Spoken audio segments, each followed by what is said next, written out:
नमस्कार, आप देख रहे हैं आगाज फर्स्ट न्यूज और मैं हूं यति आपके साथ। संसद के बजट सत्र का दूसरा हिस्सा काफी हंगामेदार देखा जा रहा है। अलग अलग मुद्दों को लेकर विपक्ष की जो सरकार है वो केंद्र की सरकार पर यानी कि सत्ता में जो सरकार है उसको लगातार घेरने की कोशिश कर रही है, जिसकी वजह से संसद की कार्रवाई लगातार स्थगित की जा रही है, सुचारू रूप से नहीं हो पाई। और आज का सदन भी ऐसा ही कुछ रहा।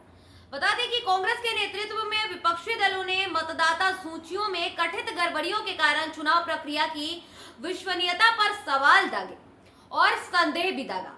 अब इसको लेकर संसद में विस्तृत चर्चा कराने की मांग जो है वो लगातार उठी और राहुल गांधी ने लोकसभा में यह मुद्दा उठाया। लोकसभा और राज्यसभा की कार्रवाई में विपक्ष को लगातार हंगामे करते देखा जा रहा है, यहाँ तक कि वॉकआउट तक कर दिया जा रहा है। लेकिन दूसरी तरफ केंद्र की जो सरकार है, सत्ता में जो सरकार है, वो विपक्ष के सवालों और इल्जामों पर हमलावर होती नजर आई। ऐसा हम क्यों कह रहे हैं, चलिए हम आपको बता देते हैं। दरअसल सदन की कार्रवाई रही और इससे काफी हंगामेदार हुआ, लेकिन इसके बावजूद भी विपक्ष के सवालों का जवाब सत्ता पक्ष के नेताओं ने दिया, सांसदों ने दिया। देखिए, बीजेपी सांसद द्वारा विपक्ष के कुछ लोगों ने इस तरह का माहौल बना दिया कि सदन की कार्रवाई नहीं हो पा रही है, इस तरह का इल्जाम लगा दिया। साथ ही ये भी बोलते नजर आए कि सदन की कार्रवाई में भाग नहीं लेना है विपक्ष के लोगों को, क्योंकि वो अपने द्वारा उठाए गए मुद्दों की सच्चाई का सामना नहीं कर सकते, इसीलिए वे संसद की कार्रवाई को बाधित करते हैं, हंगामा करते हैं। ये बीजेपी के सांसद की तरफ से आया।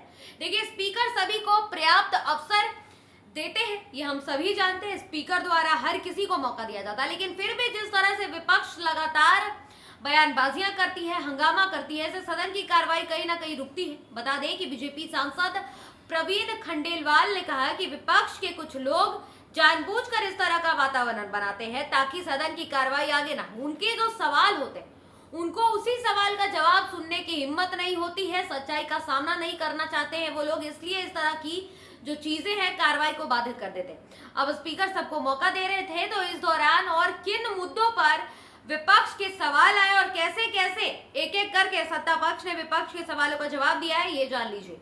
देखिए, लोकसभा में आज रेल, कृषि, जल संसाधन मंत्रालयों के कामकाज पर चर्चा हुई।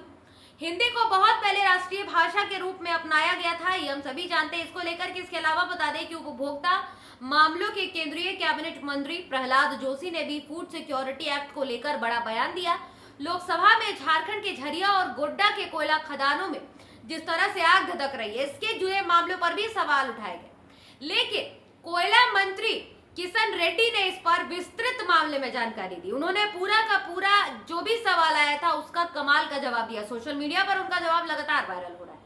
अब राज्यसभा में बता दें कि रेलवे के नए बिल पर चर्चा हुई। लोकसभा और राज्यसभा की बैठकें जाते जाते हम आपको बता दें कि होली यानी कि 14 मार्च तक के लिए रोक दी गई। अब पूर्व संध्या 13 मार्च को सदन की कार्रवाई नहीं होगी। इस संबंध में दोनों सदनों के कार्य मंत्रालय समितियों ने निर्णय लिया है और इसके बाद ये तय किया गया है। दोनों सदनों ने 14 मार्च 2025 को होली के त्योहार को लेकर जो अवकाश है वो घोषित कर दिया। लेकिन सवाल ये है कि जिस तरह से विपक्ष पर इल्जाम लगाए जा रहे हैं सत्ता पक्ष की तरफ से, सत्ता पक्ष का ये कहना है कि सारे सवाल ठीक है, सारे सवाल अपने जगह, विपक्ष जिस तरह से सवाल लेकर आ रही है ये भी ठीक है, लेकिन अगर जवाब सुनना ही नहीं है तो इस तरह से सदन की कार्रवाई को बाधित क्यों किया जाता है, ये सवाल विपक्ष ने पूछा है।